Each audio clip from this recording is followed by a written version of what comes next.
মাই tutorial স্কিমে সবাইকে অনেক অনেক স্বাগত। আজকে আমি তোমাদেরকে আমাদের চ্যানেলে একটা নতুন প্রবন্ধ রচনা করিয়ে দেবো বলে ভেবেছি। কারণ আমার মনে হয়েছে যে তোমাদের একটি গাছ একটি প্রাণ এই প্রবন্ধ রচনাটা খুবই ইম্পর্টেন্ট। এর আগে আমি আমার চ্যানেলে একটি গাছ একটি প্রাণ সম্পর্কিত একটি প্রবন্ধ রচনা শেয়ার করেছি তোমাদের সঙ্গে, কিন্তু সেই প্রবন্ধ রচনাটা অত্যন্ত ছোট। তোমরা হয়তো নোটিস করেই থাকবে যে সেই প্রবন্ধ রচনাতে আমি কোনো কোটেশন দিইনি, কোনো সেরকম কোনো ভালো ভাষা দিইনি। আমি জাস্ট ওটা ছোট ক্লাসদের জন্য লিখিয়ে দিয়েছিলাম। যারা ক্লাস 5 থেকে ক্লাস 8 পর্যন্ত বা 9 পর্যন্ত পড়ে, ম্যাক্সিমাম স্টুডেন্ট তোমরা যারা 5 থেকে 8 পর্যন্ত বা 9 পর্যন্ত পড়ো, তারা কিন্তু ওই আমার আগের যে একটি গাছ একটি প্রাণ প্রবন্ধ রচনাটা আমি শেয়ার করেছিলাম তোমাদের সঙ্গে, সেটা তোমরা নির্দ্বিধায় লিখে দিতে পারো, সেটাতে কোনো সমস্যা নেই। কিন্তু যারা ক্লাস 10-এ পড়ো বা ক্লাস 12-এ পড়ো, তাদের ক্ষেত্রে কিন্তু একটি গাছ একটি প্রাণ প্রবন্ধ রচনাটা খুবই ইম্পর্টেন্ট। কিন্তু ওই যেরকম ছোট করে আমি আগের প্রবন্ধ রচনাটা লিখে দিয়েছি, সেরকম যদি তোমরা লেখো যারা ক্লাস 10-এ এবং 12-এ পড়ো, তাহলে কিন্তু আমার মনে হয় তোমরা ফুল নম্বর পাবে না।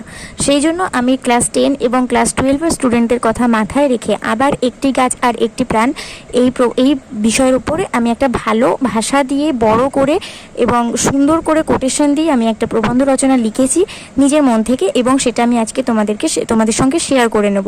আর আমার মনে হয় ক্লাস 10-এ এবং ক্লাস 12-এ যারা পড়ো, তাদের অবশ্যই এই রচনাটা ভালো করে দেখে রাখা উচিত, ভালো করে পড়ে নেওয়া উচিত, প্র্যাকটিস করে নেওয়া উচিত, যাতে করে মাধ্যমিক বা উচ্চ মাধ্যমিকে আসলে তোমরা এটা সুন্দরভাবে লিখে দিয়ে আসতে পারো। আর আমি শিওর যে আমি যেভাবে রচনাটা লিখেছি সেভাবে যদি তোমরা এই রচনাটা পরীক্ষায় লিখে আসতে পারো, তাহলে তোমরা 10-এ 10 নাম্বারই পাবে।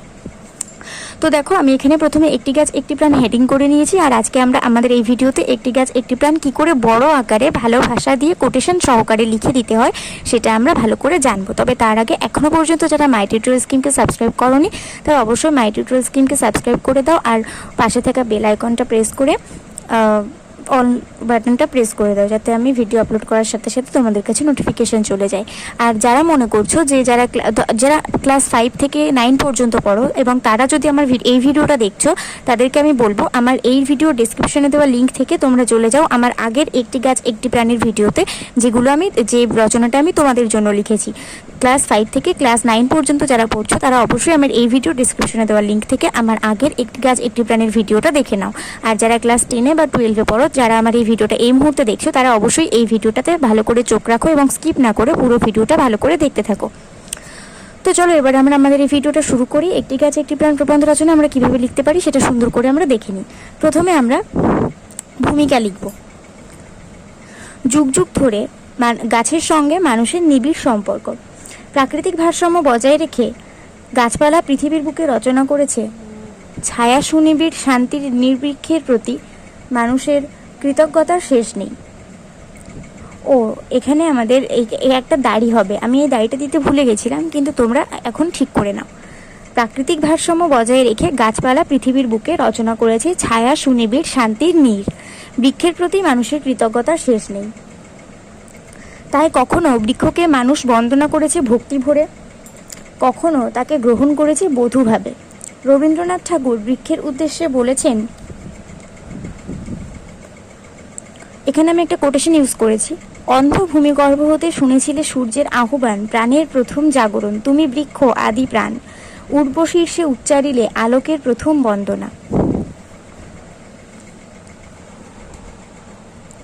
রবীন্দ্রনাথের এই বৃক্ষ বন্দনা যেন সমস্ত মানুষের পক্ষ থেকেই উচ্চারিত হয়ে থাকে। তারপর আমাদের সেকেন্ড পয়েন্ট হচ্ছে গাছ ও প্রাণ।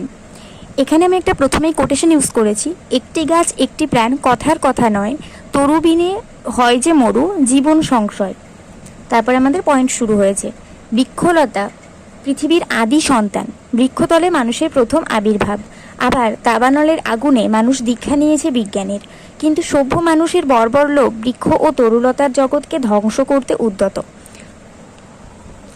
প্রাণ ধারণের জন্য বৃক্ষ অপরিহার্য।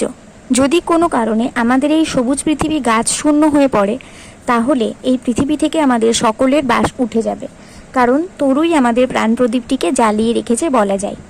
তারপরের পয়েন্ট, বেঁচে থাকা ও গাছ। বেঁচে থাকার জন্য আমরা প্রতি মুহূর্ত অক্সিজেন গ্যাস গ্রহণ করছি এবং নিঃশ্বাস ছাড়ার সময় কার্বন ডাইঅক্সাইড গ্যাস ত্যাগ করছি।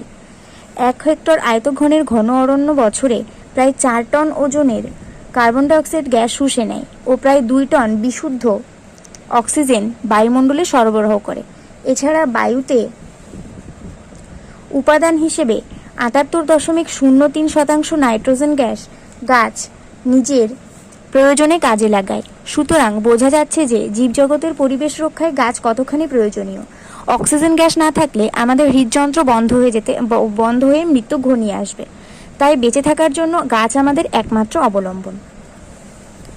তারপরের পয়েন্ট, বৃক্ষ হনন ও ধ্বংস। আমাদের এই ভারতভূমি একসময় বৃক্ষরাজিতে সমৃদ্ধ ছিল। লোক সংখ্যার বাড়ার সঙ্গে সঙ্গে আমরা সেই অরণ্যভূমি কেটে তৈরি করে চলেছি বসতি। জ্বালানি সংগ্রহের জন্য এবং অনেক সময় শৌখিন আসবাব ও দরজা জানলার জন্য গাছের পর গাছ কেটেই চলেছি আমরা। তারপরে আমাদের পয়েন্ট হচ্ছে পরিবেশ রক্ষায় গাছ। পরিবেশের ভারসাম্য রক্ষা করতে পারে গাছ। তাই বন সৃজন প্রকল্প মেনে আমাদের আর নির্বিচারে গাছ কেটে ফেললে চলবে না, নির্বিচারে গাছ লাগিয়ে যাওয়াই হবে এখন আমাদের প্রধান কাজ। জনবসতির অনুপাতে গাছের পরিমাণ নির্দিষ্ট হওয়া দরকার। গাছ না থাকলে বর্ষা হওয়া কঠিন। গাছই টেনে আনে জল ভরা মেঘ, আনে মৌসুমি বাতাসের শীতলতা। মৌসুমি বৃষ্টির কল্যাণেই আমাদের দেশে চাষবাস হয়।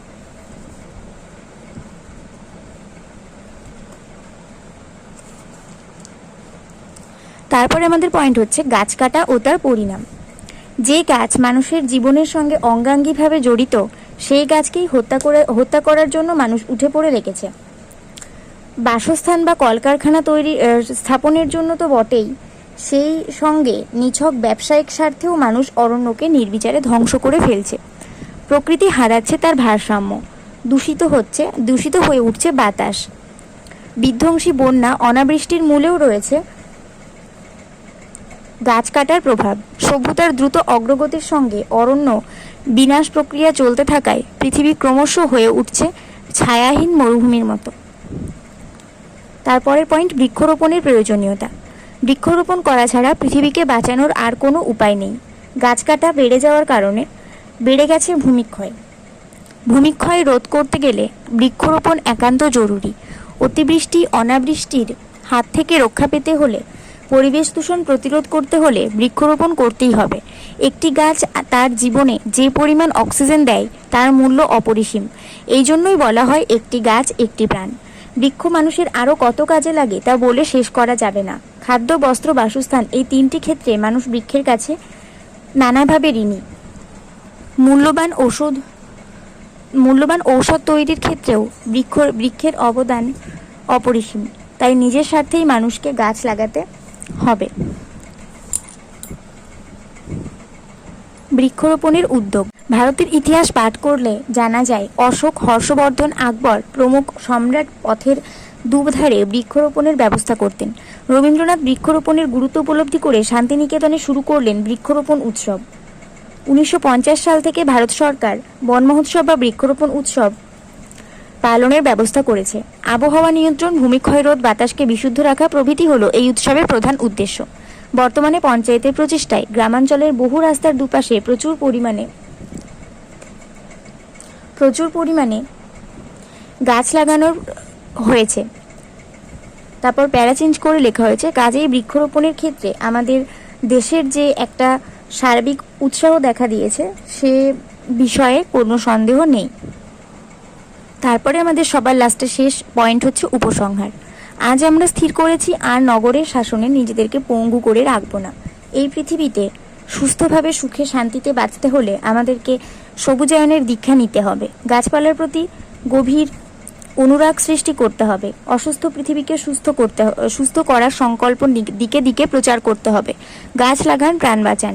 গাছই আমাদের প্রাণ, আমাদের বাঁচার মন্ত্র। তাই সবার কাছে এই মন্ত্র পৌঁছে দিতে হবে। সবার লাস্টে একটা কোটেশন দিয়েছি, একটি গাছ একটি প্রাণ, এই মন্ত্র শিখে নিন, গাছ লাগিয়ে শোধ করে যাও গাছের প্রতি জীবন ঋণ। এখানে আমাদের প্রবন্ধ রচনা শেষ হয়েছে। তো আমাদের এই প্রবন্ধের মোট 9টা পয়েন্ট ছিল। একটি গাছ একটি প্রাণ 10 মার্কের রচনার জন্য আমার মনে হয় 9টা পয়েন্ট যথেষ্ট। আর পয়েন্টগুলো আমি যথেষ্ট বড় বড় করেছি এবং তাতে যথেষ্ট তথ্য সরবরাহ করার চেষ্টা করেছি।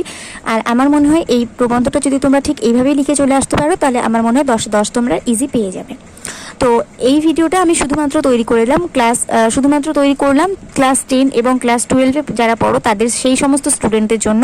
তোমাদের একটি গাছ একটি প্রাণ রচনাটা যদি ইম্পর্টেন্ট বলে মনে হয়, অবশ্যই তোমরা আমার এই ভিডিওটা দেখেই এই রচনাটা মুখস্থ করবে বা প্র্যাকটিস করবে। আর যারা ক্লাস 5 থেকে ক্লাস 9 পর্যন্ত পড়ো তারা অবশ্যই আমার আগের ভিডিওতে দেওয়া একটি গাছ একটি প্রাণ, যেটার লিঙ্ক আমি আমার এই ভিডিও ডেসক্রিপশন বক্সে দিয়ে দিয়েছি, আমি বারবার বলছি সেই ভিডিওটা তোমরা ভালো করে দেখে রচনাটা ভালো করে প্র্যাকটিস করে নিও। আজকে ভিডিওটা যদি ভালো লেগে থাকে অবশ্যই বন্ধুদের সঙ্গে অনেক অনেক শেয়ার করে দেবে, যাতে তারাও তোমাদের মতন এত ভালো করে প্রবন্ধ রচনা লিখতে পারে। আর অবশ্যই ভিডিওতে একটা করে লাইক করে দেবে। আজকে ভিডিও পর্যন্ত, পরের ভিডিওতে তোমাদের সঙ্গে আবার দেখা হবে। ততক্ষণ পর্যন্ত সবাই ভালো থাকবে, সুস্থ থাকবে, ভালো করে মন দিয়ে পড়াশোনা করতে থাকবে। আর যদি অন্য কোনো বিষয় তোমাদের ইম্পর্টেন্ট বলে মনে হয়, যে কোনো প্রবন্ধ রচনা, যে কোনো ইংলিশ গ্রামার, যে কোনো বাংলা ব্যাকরণের যে কোনো বিষয়, যেটাই তোমাদের ইম্পর্টেন্ট বলে মনে হবে অবশ্যই আমাকে কমেন্টে জানাবে। আমি সেই বিষয়ের উপর ভিডিও বানিয়ে তোমাদেরকে দেওয়ার চেষ্টা করব।